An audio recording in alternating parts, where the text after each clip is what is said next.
I can't really put my finger on one particular time that I know that really started my spiritual awakening. There were so many different things that if I look back, oh, was that when my spiritual awakening began, or was this when it began? The truth is, we all start our spiritual awakening when we are born.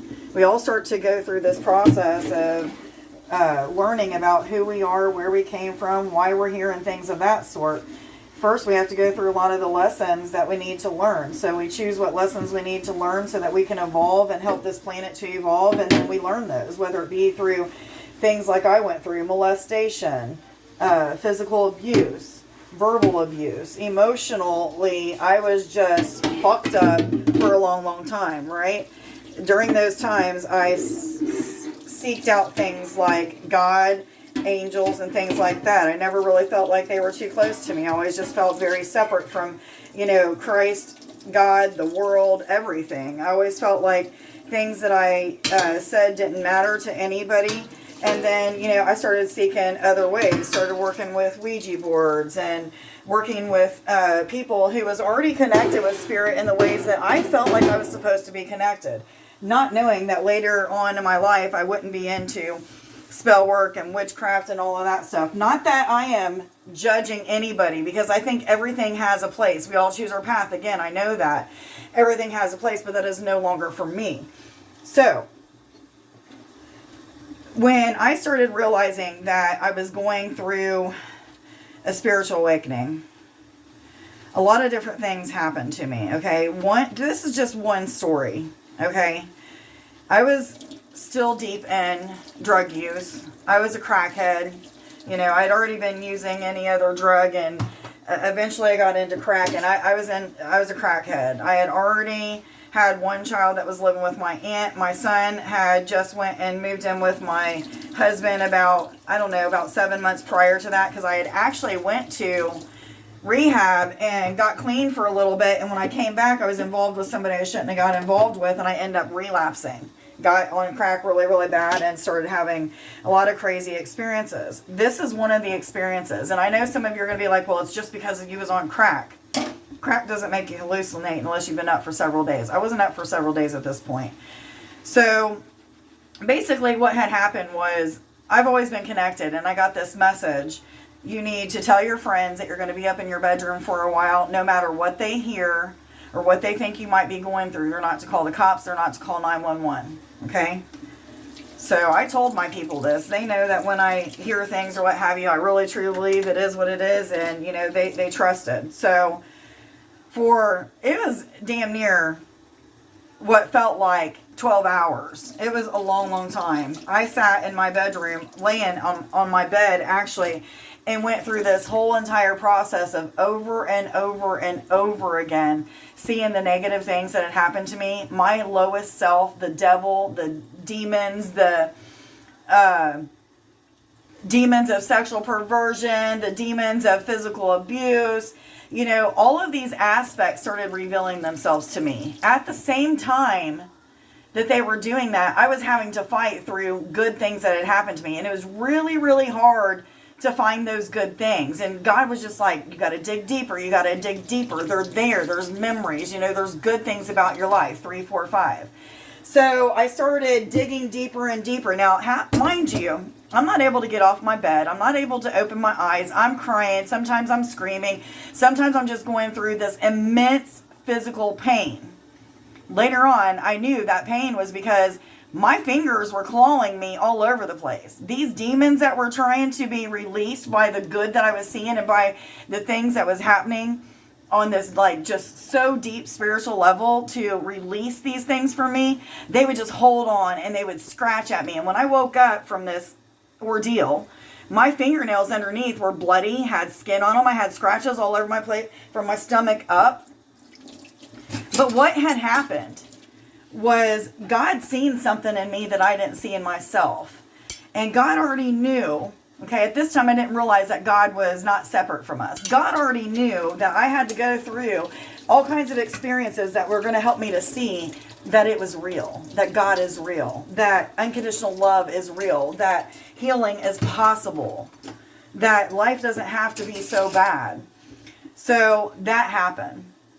several years later, I had got back into the church. I was actually clean for a while, a couple years clean for a while. I started having these interactions with Jesus, these out-of-body experiences where Jesus was revealing to me that I was being made new, that the things that I'd went through before are not things that I'm going to experience in my new life. You know, things are going to be different. And I actually seen myself in 3 different places, standing beside Jesus, standing in my church praising Jesus, and in the home that I was living in at that time, seeing myself asleep on the couch. Okay, all kinds of crazy things happen.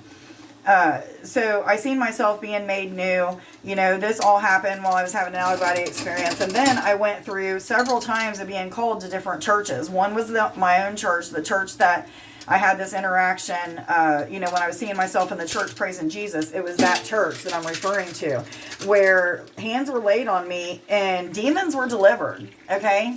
Again, I now know that these demons were just my lowest self, my fears, my doubts, my insecurities, my programming that had told me this and that is wrong, or this and that is right, or, you know, the things that I had learned that just had been holding me back from my connection, the real true connection with God, okay?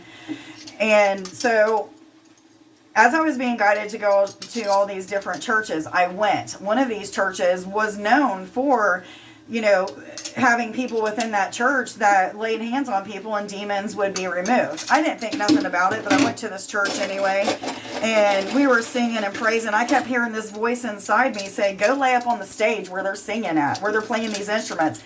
And for the longest time, I kept saying, I am not doing that. I am not going to look stupid. I am not going up there. I have no idea what you're getting ready to do to me, but I am not going up there. Eventually, the conviction was so freaking strong that I had to. I had to make sure that I went up there. So I went up there. There was somebody singing, there was playing drums, and, you know, there was like 4 or 5 people up on the stage, right? I get in right in between the guitar player, the drum player, and the lady that was singing, and I lay on the floor with my face straight down. And as I do, instantly, my fingers started clawing on the floor. The slime shit started coming out of my mouth. It looked like I had so much like mucus and thickness in me that it had been in there for so long that it was gagging me.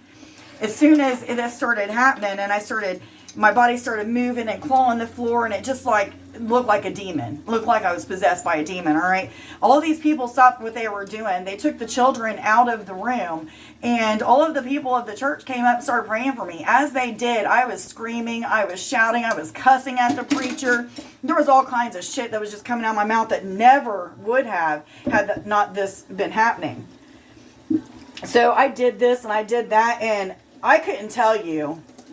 There was so much relief in the prayer, relief in these demons or these lower aspects of myself being released or cleared out of me. I don't want to say released, because when we release something, we're re-signing up for it. I don't want to have to relearn those things. So I'm going to just say when they were cleared, you know, and then there were so many other times. The last time that I was cleared of even more demons, a lady of the church counted like 89 of them coming out of me. They looked like black teardrops that was coming out of my body. Now, here's the crazy thing. Again, the church was singing and praising, hands were up, people were speaking in tongues and this and that. And I was told, go stand up by the stage, lay down on the floor. And I did that again, this time with my face facing the sky. I couldn't open my eyes. I couldn't move my body.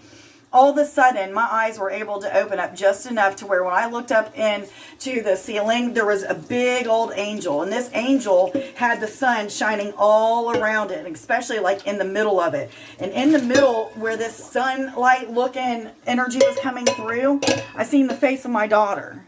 This is my daughter that died when I was 16. I got pregnant. Almost 17, I had her. She died 2.5 hours after birth. I was able to see my daughter for the first time. It was the most miraculous thing that had ever happened. And then I started seeing all these good things. Remember when I told you I couldn't think of very many good things in that first interaction when God was, you know, relieving me of all these lower energies? This time I could. I could see so many good things. And when my parents were good to me and when I wasn't being abused and, you know, just all these cool things. But then at the same time, all of a sudden my body started, I was out, I had my hands spread out like I was in a cross. like the shape of a cross. And my hands were out. All of a sudden my chest started lifting up and I started taking these really deep breaths in. And it would hold for a while, 10:01. It would hold for a while, and as soon as it would exhale, I would feel and see all these demons coming out of me. And they would look like very dark, black, dense teardrops. This lady, who was gifted to be able to see them, counted them as they were coming out. The pastor of the church says, no one touch her. Let her go what she's going through. She is being so blessed right now. She is a child of God, and she is being called to something great. I didn't know at that time what I was being called to. I didn't know at that time what I was being delivered from. I didn't know that all of these times of deliverance was just setting me up for the life that I now have.